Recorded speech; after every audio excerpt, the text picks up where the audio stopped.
பிதா சுதன் பரிசுத்த ஆவியின் பேராலே ஆமேன்.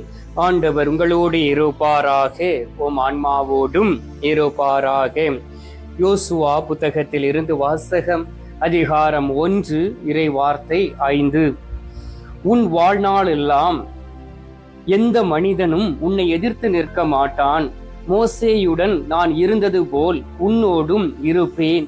உன்னை கை நெகிழ மாட்டேன், கைவிடவும் மாட்டேன். ஆண்டவரின் அருள்வாக்கு. இறைவா உமக்கு நன்றி.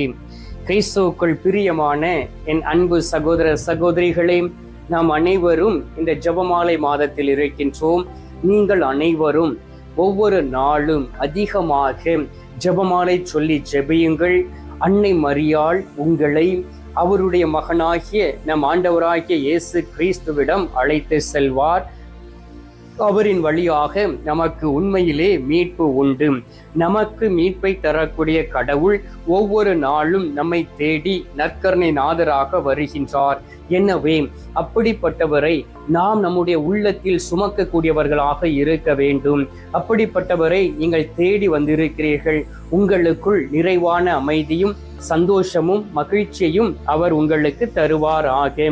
பிரியமானவர்களே, இன்னும் நீங்கள் இந்த சேனலை சப்ஸ்கிரைப் பண்ணவில்லை என்றால் தயவு செய்து சப்ஸ்கிரைப் பண்ணி கொள்ளுங்கள்.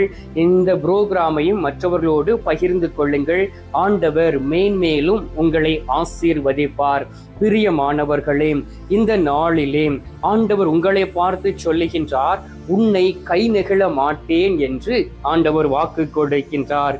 பிரியமானவர்களே, நீங்கள் உங்களுடைய கரங்களிலே ஏதாவது ஒரு பாத்திரத்தையோ அல்லது கண்ணாடி பொருள்களையோ கொண்டு செல்கிறீர்கள் என்று வைத்துக் கொள்வோம். அது கை தவறி கீழே விழுந்து விட்டு என்றால் கண்ணாடி பாத்திரங்கள் உடைந்து போய்விடும். மற்ற பொருள்கள் அதிலே ஏதாவது ஒரு குளறுபடிகள் வந்துவிடும். அப்படித்தானே நாம் பார்த்து இருக்கின்றோம். நாமும் அப்படிப்பட்ட தவறை செய்து இருக்கின்றோம். இது இயற்கையே அன்பார்ந்தவர்களே. ஆனால் ஆண்டவர் சொல்லுகின்றார், நீங்கள் கை நெகிழ்ந்து போட்ட பொருள்களாக இது இருக்கலாம். நீங்கள் என்னுடைய கரங்களில் இருக்கிறீர்கள். நான் ஒரு நாளும் உங்களை கை நெகிழ மாட்டேன். உங்களை வீழ்த்திவிட மாட்டேன். உங்களை விட்டு நான் செல்ல மாட்டேன். உங்களை புறக்கணிக்க மாட்டேன். உங்களுக்கு எதிராக செயல்பட மாட்டேன் என்று ஆண்டவர் வாக்கு கொடுக்கின்றார். அது எப்படி நாம் அறிந்து கொள்வது என்றால், பிரியமானவர்களே, சாமுவேலுடைய வாழ்க்கையில் நாம் பார்ப்போம். சாமுவேலை ஆண்டவர் ஆசீர்வதிக்கின்றார். அவருடைய வாழ்க்கையிலே ஆண்டவர் அவரோடு பேசுவார், அவரும் ஆண்டவரோடு பேசுவார். அவர் சிறு பையனாக இருந்த பொழுது ஆண்டவர் அவரோடு பேசினார். முதலில் அவரால் கண்டுகொள்ள முடியவில்லை. அதன் பிறகு அவர் அந்த குரலை கேட்டு இது கடவுளுடைய குரல்தான் என்று ஏலி என்கின்ற குருவானவர் சொன்ன உடனே அவர் அதன் பிறகு, ஆண்டவரே நீர் பேசும், உன் அடியான் நான் கேட்கிறேன் என்று சொல்லி ஆண்டவருடைய வார்த்தைகளுக்கு செவி கொடுக்க அவர் தன்னையே ஒப்பு கொடுத்தார். அன்பார்ந்தவர்களே, அவரை குறித்து ஆண்டவர் சாட்சி சொல்லும் பொழுது சொல்லுகின்றார், பாருங்கள், சாகும் வரை சாமுவேலுடைய வார்த்தை தரையில் விழ ஆண்டவர் விழவில்லையாம். அன்பார்ந்தவர்களே, அவர் பேசிய அந்த வார்த்தைகள் எதுவுமே வீணாக போனதில்லை. ஆண்டவர் கொடுத்த வார்த்தையை உருட்டும் புரட்டும் இல்லாதபடி அப்படியே அவர் பேசினார்.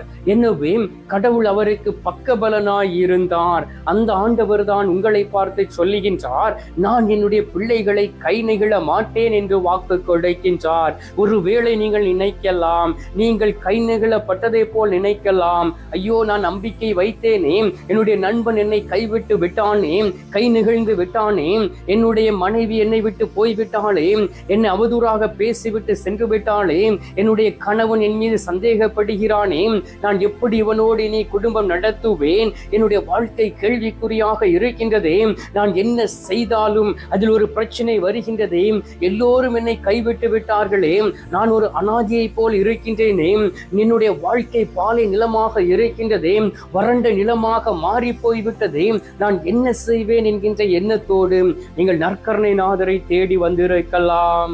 உங்களை பார்த்துதான் ஆண்டவர் சொல்லுகின்றார், மகனே மகளே, நீ செய்து கைவிடப்பட்ட சூழலில் இருப்பதை நீ தேர்ந்தெடுத்து கொண்டாய். நான் தேர்ந்தெடுக்கவில்லை. நீ என்னை தேடவில்லை. நீ என்னை நாடி வரவில்லை. நீ மனிதர்களை தேடி சென்றால் எனவே நீ கைவிடப்பட்டு விட்டாய். அல்லேலூயா. இந்த நாளிலும் கூட ஆண்டவர் கொடுத்த வார்த்தையை பாருங்கள்.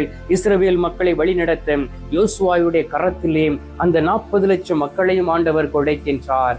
யோசுவாவுக்கு பயம், ஏனென்றால் முகமுகமாய் ஆண்டவர் மொய்சனோடு பேசினார். மொய்சன் இறந்து போய்விட்டார். இப்பொழுது நான் இந்த மக்களை நடத்த வேண்டும், எப்படி இருக்குமோ, எப்படி இந்த மக்கள் என்னுடைய வார்த்தைகளை கேட்பார்களோ என்கின்ற ஒரு மரண பயம் அவருக்குள் இருந்தது. அந்த நேரத்தில் தான் ஆண்டவர் தரிசனமாகி அவரிடம் சொல்லுகின்றார், உன் வாழ்நாளெல்லாம் எந்த மனிதனும் உன்னை எதிர்த்து நிற்க மாட்டான். மொய்சனோடு நான் எப்படி இருந்தேனோ அதே போல் உன்னோடு கூட இருப்பேன் என்றும் அவரை பலப்படுத்தியபடியினால் வெற்றியோடும் மகிழ்ச்சியோடும் அந்த மக்களை வழிநடத்தி சென்றார். ஹல்லேலூயா.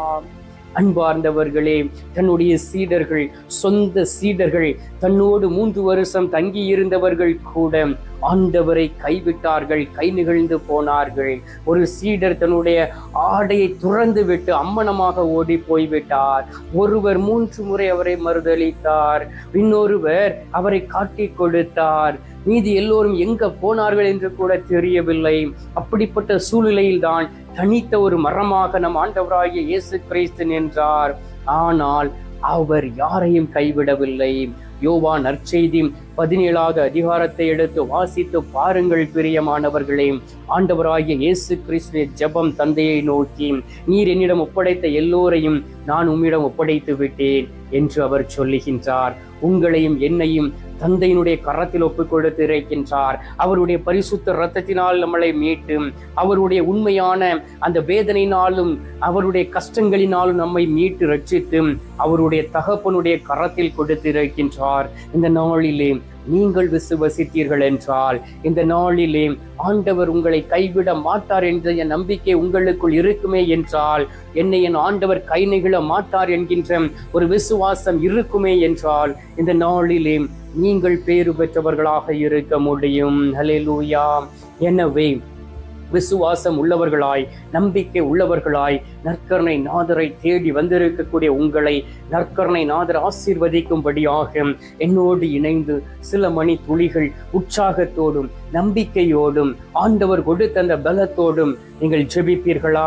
நாம் ஜெபிக்க ஆண்டவருடைய வல்லமை கடந்து வரும். எப்படி தெரியுமா? திருப்பாடல்கள் 121:4 சொல்லப்பட்டு இருக்கின்றது, இதோ இஸ்ரவேலை பாதுகாக்கின்றவர் கண்ணயர்வதும் இல்லை, உறங்குவதும் இல்லை. உங்களை பாதுகாக்கக்கூடிய தெய்வம் கண்ணயர்வது இல்லை, உறங்குவது இல்லை. ஒவ்வொரு நாளும் அவர் உங்களை உள்ளங்கையில் பொதிந்து வைத்து பார்த்து கொண்டு இருக்கிறபடியினால் உங்களை கை நெகிழ மாட்டார். எனவே கண்களை மூடி விசுவாசத்தோடும் நம்பிக்கையோடும் சில மணி துளிகள் உங்களுடைய விண்ணப்பங்களை நற்கருணை நாதருடைய பாதத்தில் ஒப்பு கொடுத்து என்னோடு இணைந்து நீங்கள் ஜெபிப்பீர்களா? நாம் இப்பொழுது மன்றாடலாம். எங்கள் பரலோக தந்தையே, இயேசு கிறிஸ்துவே, தூயனல் ஆவியே, தகப்பனே, இந்த அருமையான காலை பொழுதிற்காக உமக்கு நன்றி சொல்லி உம்மை துதிக்கிறோம் அப்பா. இந்த காலை பொழுதிலே நம்பிக்கையோடும் விசுவாசத்தோடும் தேடி வர எங்கள் மீது விருப்பம் கொண்டு ஆண்டவரே எங்களை அழைத்து இருப்பதற்காக உமக்கு நன்றி ஆண்டவரே. நான் உங்களை கைவிட மாட்டேன், நான் உங்களை கை நெகிழ மாட்டேன் என்று வாக்கு கொடுத்து எங்களை கைவிட்டு விடாதபடி, கை நெகிழ்ந்து விடாதபடி எங்களோடு கூட இருக்கிறவரே உமக்கு நன்றி அப்பா. இணை சட்டம் 31:6 சொல்லப்பட்டு இருக்கின்றது, வலிமை பெரு, துணிவு கொள், அஞ்சாதே, அவர்கள் முன் நடுங்காதே, ஏனெனில் உன் கடவுளாகிய ஆண்டவரே உனக்கு முன் செல்வார், அவரை உன்னை விட்டு விலகவும் மாட்டார், உன்னை கைவிடவும் மாட்டார் என்கின்ற வார்த்தையை விசுவசிக்கிறோம் அப்பா. நீர் எங்களை கைவிடக்கூடிய தெய்வம் இல்லை என்பதை நம்புகின்றோம். இந்த நாளில் நாங்கள் கைவிடப்பட்ட நிலைமையில் இருக்கிறோமே என்றால் அது நாங்கள் செய்த பாவம் சுவாமி. நாங்கள் செய்த பாவங்களை கல்வாரி சிலுவையில் ஒப்புக் கொடுத்து ஜெபிக்கின்றோம். ஒருவேளை உம்மை வேதனைப்படுத்தி இருக்கலாம், மீண்டும் மீண்டும் அதை கல்வாரி சிலுவையில் அறைந்து இருக்கலாம். ஆண்டவரே, நீர் எங்களுக்காக பாரமான சிலுவை சுமந்து கொண்டு சென்றீரே அப்பா. அதை அறிந்து புரிந்து கொள்ளாதபடி ஏனோ தானோ என்று வாழ்ந்து கொண்டு இருக்கலாம். எங்கள் மீது மனம் இறங்குவீராக, எங்களை மன்னிப்பீராக, எங்களை பலப்படுத்திடுவீராக, பலவீனங்களை எடுத்து மாற்றிட வேண்டுமாய்மை நோக்கி ஜெபிக்கிறேன் அப்பா. ஆண்டவராகிய இயேசு கிறிஸ்துவை அதிகாலையிலே உம்மை தேடி வந்து ஜெபிக்கக்கூடிய பிள்ளைகளுடைய விண்ணப்பங்களை ஒப்புக் கொடுக்கின்றேன். அவருடைய வேண்டுதலை ஒப்புக் கொடுக்கின்றேன். அவர்களுடைய தேவைகளை ஒப்புக் கொடுக்கின்றேன். அவர்கள் எடுக்கக்கூடிய முயற்சியை ஒப்புக் கொடுக்கின்றேன். இந்த நாளில் அவர்கள் செய்ய போகக்கூடிய வேலையை ஒப்புக் கொடுத்து ஜெபிக்கின்றேன். எல்லாவற்றையும் ஆசீர்வதித்து நீர் அவர்களை பலப்படுத்திட வேண்டுமாய்மை நோக்கி ஜெபிக்கிறேன். அப்பா, அதிசயங்களையும் அற்புதங்களையும் செய்யக்கூடிய அன்பு தெய்வமே, பிள்ளைகளுடைய வாழ்க்கையிலே ஒரு அற்புதங்களை செய்திடுவீராக. அவருடைய கண்ணீரை காண்பீராக. விசுவாசத்தின் ஆவியை கொடுப்பீராக. இந்த நேரத்திலும் கூட நீர் எங்களுடைய ஜெபத்தை கேட்டிருப்பதற்காக உமக்கு நன்றி. ஜெபத்தை கேட்டு பதில் தந்து அநேக பிள்ளைகளையும் தொட்டிருப்பதற்காக உமக்கு ஸ்தோத்திரம், ஸ்தோத்திரம், ஸ்தோத்திரம். மீட்பெரும் இரட்சகருமான இயேசுவின் திருக்கரத்தில் ஒப்பு கொடுத்து எங்கள் தாய் கன்னி மரியாள் வழியாக ஜெபிக்கின்றோம் அன்பு தந்தையே. ஆமீன். பரலோகத்தில் இருக்கிற எங்கள் பிதாவே, உம்முடைய நாமம் அர்ச்சிக்கப்படுவதாக. உமது ராஜ்யம் வருக. உமது சித்தம் பரலோகத்தில் செய்யப்படுவது போல பூலோகத்திலும் செய்யப்படுவதாக. எங்கள் அனுதின உணவை எங்களுக்கு இன்று அளித்தருளும். எங்களுக்கு தீமை செய்கிறவர்களை நாங்கள் பொறுப்பது போல எங்கள் பாவங்களை பொறுத்தருளும். எங்களை சோதனை விழவிடாதையும் தீமையில் இருந்து எங்களை ரட்சித்தருளும். ஆமீன். அருள் நிறைந்த மரியே வாழ்க, கர்த்தர் உடனே பெண்களுக்குள் ஆசீர்வதிக்கப்பட்டவள் நீரே. உம்முடைய திரு வயிற்றின் கனியாகிய இயேசுவும் ஆசீர்வதிக்கப்பட்டவரே. அஜிஷ்ட மரியே, சர்வேசனுடைய மாதாவே, பாவிகளா இருக்கிற எங்களுக்காக இப்பொழுதும் எங்கள் மரண நேரத்திலும் வேண்டிக் கொள்ளும். ஆமீன். பிதாவுக்கும் சுதனுக்கும் பரிசுத்த ஆவிக்கும் மகிமை உண்டாவதாக.